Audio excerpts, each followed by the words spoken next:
And welcome to another RSR. Tonight we are reviewing Denver Broncos 7, Buffalo Bills 31, Green Bay Packers 10, Philadelphia Eagles 22, and Washington Commanders 23, Tampa Bay Buccaneers 20, NFL Super Wild Card Sunday. All three games. We will talk about all three. Mostly Washington, Tampa Bay. There ain't much to say on the other two. They were both belt to ass moments, but you know. There you go. We'll start with Denver, Buffalo, and then we'll move through the day. The AFC wildcard game, the last AFC wildcard game, confirmed the fact Houston's going to Kansas City and Baltimore's going to Buffalo because Denver got smacked by Buffalo. The first quarter, it looked like Denver could keep hold. As the game went on, Buffalo's offense was absolutely burning them, and the Denver offense couldn't score anything, couldn't gain anything on that Buffalo defense. The Buffalo defense locked down. The Buffalo offense went off 7-31. Points scored as follows. Troy Franklin, 43-yard touchdown catch, 7-0. The Broncos get a touchdown catch, run and catch. Beautiful throw by Bo Nix. Troy Franklin makes the run, and that's the best the day would get for the Denver Broncos, 7-0. Tyler Bass with a 26-yard field goal to make it 7-3. James Cook with a 5-yard touchdown run to make it 7-10. In the second quarter, halftime at 7-10. Second half, it gets worse, way worse for the Broncos. Tyler Bass, 27-yard field goal, 7-13. Ty Johnson, 24-yard touchdown catch.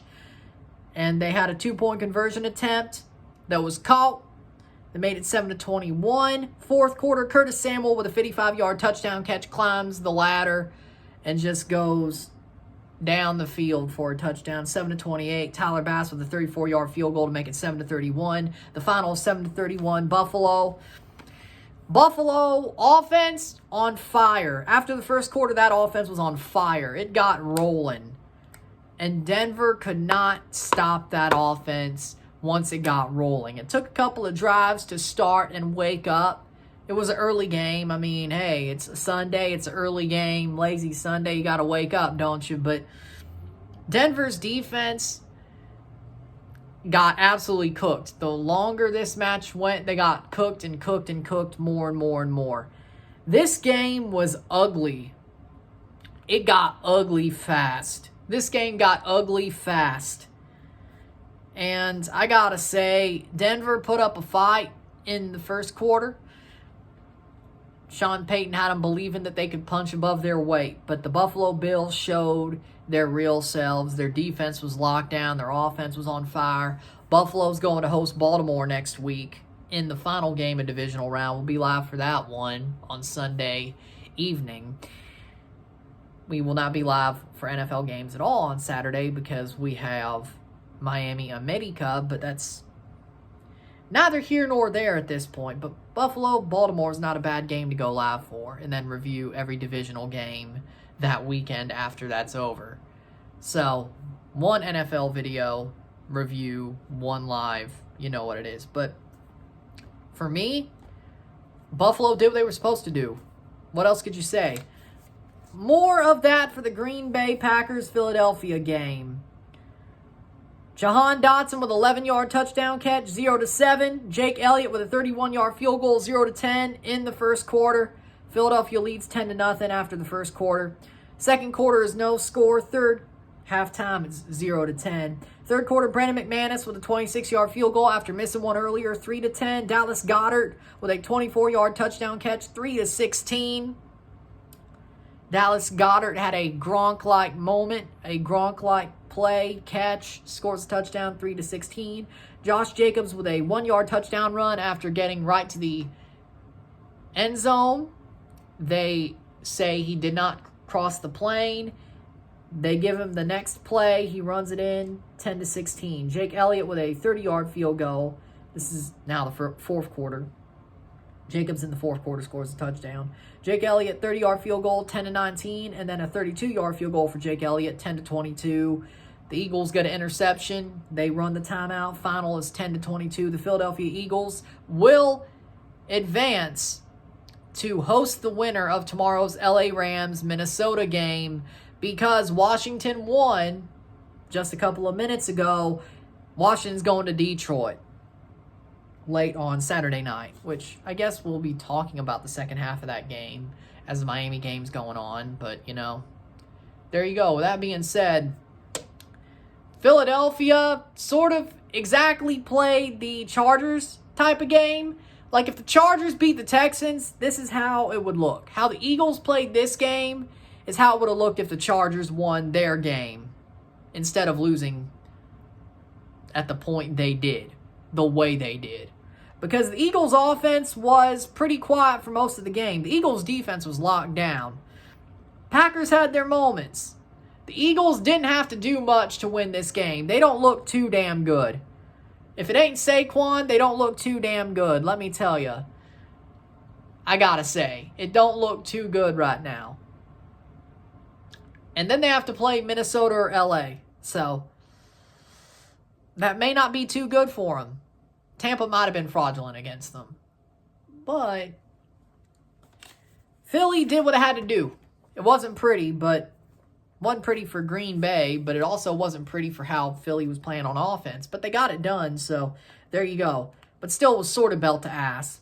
But the game you all want me to talk about, the Washington Commanders versus the Tampa Bay Buccaneers. Chase McLaughlin scores a 50-yard field goal to make it 0-3. Second quarter, De'Ami Brown with a 10-yard touchdown catch gets past the Buccaneers secondary. My God, how bad were they tonight? 7-3. Zane Gonzalez scores a 52-yard field goal. I'm surprised they let him kick that because it seems like they didn't trust him. 10-3. Mike Evans with a 1-yard touchdown catch after a PI. He catches the ball. Baker threads the needle right before halftime, 10-10. Halftime, it is 10-10. Zane Gonzalez with a 22-yard field goal, 13-10 in the third quarter. Bucky Irvin with a 44-yard touchdown catch. Pops it into the end zone, 13-17. Fourth quarter, Terry McLaurin with a 5-yard touchdown catch. The Commanders got the ball back after a fumble. They punched it in after 8 downs in the red zone. They punched it in. 20-17. Chase McLaughlin with a 32-yard field goal. They should have went for it on fourth down. They didn't. 20-20. That sealed their fate because Washington drove far enough for a field goal for Zane Gonzalez. 37 yards. They trusted him to kick a last-second field goal. And luckily for him, the ball hit the upright, but it dinged in instead of out. 23-20 is the final. The Commanders win their first playoff game in 20 years. Ironically enough, against the Bucs once again, they get the win, and the Bucs shot themselves in the foot multiple times tonight. Not just on the offensive side, but also the defensive side. Timeouts were horribly called. Todd Bowles does not know how to call a damn timeout. We knew that. Defensively, the Bucs secondary looked like weak sheep suit. They got ripped apart. They got cut through like a hot knife through butter. Jaden Daniels was just absolutely taking the top off of them. Jaden Daniels had an amazing game. He did. He deserves to win this game. I'd say single-handedly, won this game for the Commanders. The Bucs had no business being in this game. It's a wonder they were. They made 2 stops on fourth downs that, honestly, the Commanders should have kicked the ball on. If they did, we wouldn't be talking about a game-winning field goal. But they don't trust their kicker. Unless it's 3 seconds left. If it's 3 seconds left, they trust him. Not during the game, though. But, hey, I guess we're going to see Detroit and Washington, the battle of the fourth down conversions. That'll be interesting.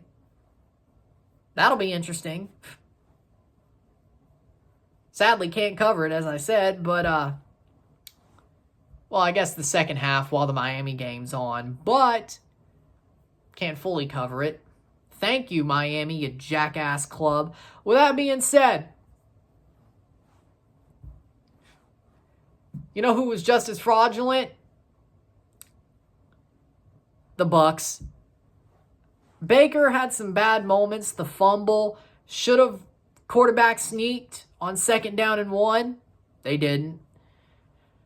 Or no, third, should have sneaked it, didn't. Bucky Irvin should have ran that extra yard. He had the room. But even then, on that fourth down, after losing those yards, they should have went for it. They knew damn well Washington was going to drive down the field for a game-winning field goal or a game-winning touchdown. Tampa should have went for it. You don't get the points, you're losing anyway. You get the points, you're going to lose more painfully. What happened? More painfully. They should have went for it on fourth down. That was horrible decision-making by Todd Bowles. Absolutely horrible. But the whole game was. He needs to get fired. Todd Bowles is a horrible coach. He is a horrible coach. He's trash. Tom Brady carried him. Baker and Dave Canales carried him. And then Baker kind of carried him until the gas ran out of the car. Honestly, it sucks that Dave Canales is the Panthers coach. What should have happened last year is Todd Bowles got fired, and Dave Canales becomes the head coach. They didn't do that. They let Todd Bowles stay the head coach, act like he was the reason they succeeded, and let Dave Canales go to a divisional rival. And he's got them playing well. They'll probably be very good next season. The NFC South's getting a bit harder next year. The Bucs aren't going to get a layup like the past couple of years next year. And you're going to see how bad Todd Bowles is if they don't fire him with that non-layup situation. But we all know he should go. He should go. Get him out. Tampa choked on their own food and got what they deserved. Washington deserves to win. They played the better game, the safer game, and the more correct game. And they won. Rightfully so. Washington deserves the win. I'm not mad about it at all. Jaden Daniels had such a great game. He is clutch. Are they lucky late on in games this year? Yes. But hey, if you win, does it matter if you're lucky? No. You make your own luck, and they made it. The Bucs made their own failure. Simple. The Commanders may be a lucky team, but it's because they go for it. Because they know house money. That's where they are now. They're playing the Detroit Lions. House money. In Detroit. They're both going to go for it hundreds of times on fourth down. It's going to be interesting. But it's better than the Bucs going to play in Philly. Because at this point, if they played in Philly, they would get their shit rocked. I don't care how bad Philly looked tonight. Tampa looked worse. They don't know what they're doing. Washington deserved to win. Simple. Good for them. With that being said, yeah, 2 belt-to-ass moments and Tampa choking. That's what today was. With that being said, I was 2 for 3 on my predictions today. I was right about Buffalo and Philly. I was wrong about Tampa, which means I am now 4 for 5, or 3 for 5, with a chance for 4 for 6. And no one, the Pittsburgh game I was wrong about. It was the Houston-LA game. But with that being said, I will see you tomorrow for a live watch-along and review of the only game in town tomorrow, the LA Rams in Arizona, hosting the Minnesota Vikings on Monday night. The winner will be going to Philadelphia next week. If you're the LA Rams, they're probably going to go straight to Philadelphia if they win.